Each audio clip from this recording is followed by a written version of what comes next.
Bharatiya Janata party एकमात्र विकल्प है। केंद्र में भी भारतीय जनता पार्टी की सरकार है और राज्य में भी है। जब डबल इंजन की सरकार होगी तो विकास की पहिया जो है बहुत तेजी से घूमेगा और दिल्ली वासियों को विकास की धारा में डूबने का मौका मिलेगा। जी भाई साहब, दिल्ली में चुनावी प्रक्रिया प्रारंभ होगी है, क्या लग रहा है इस बार केजरीवाल या फिर बीजेपी?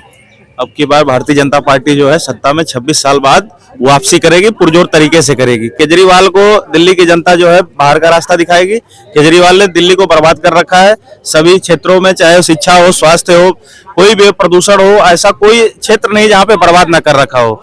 इन्होंने कूड़े का पहाड़ हटाने के लिए वादा किया था, यमुना साफ कर देंगे, एक भी वादा केजरीवाल ने पूरा नहीं किया। आजादी के बाद अगर सबसे महाझूठा कोई नेता हुआ है तो अरविंद केजरीवाल है, जो बच्चों की झूठी कसम खाता है, पत्नी की झूठी कसम खाता है।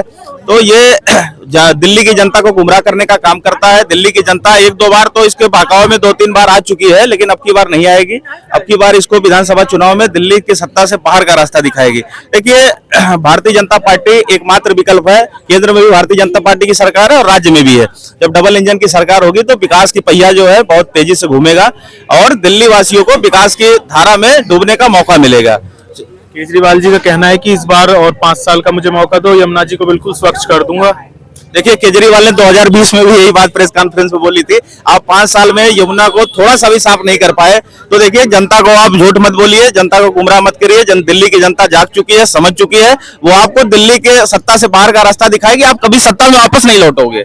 उन्हें मोदी जी डरा रहे थे ना, जेल में भेज दिया था, इसलिए वो कार्य नहीं कर पाए। अगले 5 साल और दे दो उन्हें। अच्छा, एक बात बताओ, कोई भी माननीय सुप्रीम कोर्ट ने चुनाव के 2-3 महीने पहले ही सारी पावर उनसे लिया था। उसके पहले सारी पावर उनके हाथ में थी। ये केजरीवाल बहानेबाज है, नौटंकीबाज है, महाचोर आदमी है, ये महाभ्रष्टाचारी है। ये बस लोगों को गुमराह करने का काम करता है। ये सारे वादे करके एक भी वादे पूरे नहीं किया इसने। दिल्ली के सरकारी खजाने को चपत लगाई इसने। तो शराब घोटाले में 2,500 करोड़ का घोटाला किया इसने, शराब घोटाले में। तो देखिए, कोई भी क्षेत्र ऐसा नहीं जहां केजरीवाल ने संतुष्ट किया दिल्ली की जनता को। तो दिल्ली की जनता भी अब इसको जो है महाजुट्टे केजरीवाल को जो है निकम्मे केजरीवाल को अब सत्ता से बाहर का रास्ता दिखाएगी। अच्छा, महिलाओं के लिए तो इस बार 2100 रुपए की घोषणा है, क्या लगता है महिलाएं तो प्रसन्न है? आप एक बात बताओ, इन्होंने 1000 रुपए देने की घोषणा की, आज तक पंजाब में भी नहीं दिया, दिल्ली में भी किया था, अभी तो कोई योजना लागू नहीं हो सकी। तो 2100 ये कहां से देंगे? देखिए, दिल्ली सरकार का इतना मैं बता दूं, जो भारतीय जनता पार्टी है, एक केंद्र सरकार की डबल इंजन की सरकार, ये वहां से केंद्र सरकार योजना अनुदान जब करेगी ना, तो ये दिल्ली में कर सकते हैं। आम आदमी पार्टी के बस का ये करना नहीं है। तो भारतीय जनता पार्टी सारे वादे अपने पूरे करेगी। मैनिफेस्टो में आप देखिए, सारी कल्याणकारी योजनाएं उसमें लगी हुई है, महिलाओं के लिए, युवाओं के लिए, वृद्धों के लिए। आप देखो, अब देखो आयुष्मान योजना, इतनी कल्याणकारी योजना दिल्ली में इस केजरीवाल ने दिल्ली की जनता के साथ कितना बड़ा विश्वासघात किया, यहाँ पे लागू ही नहीं होने दिया। आप बताओ, सुप्रीम कोर्ट चला जाता है। तो ये केजरीवाल पता नहीं दिल्ली वालों को जो है वो जिंदा मार के रहेगा।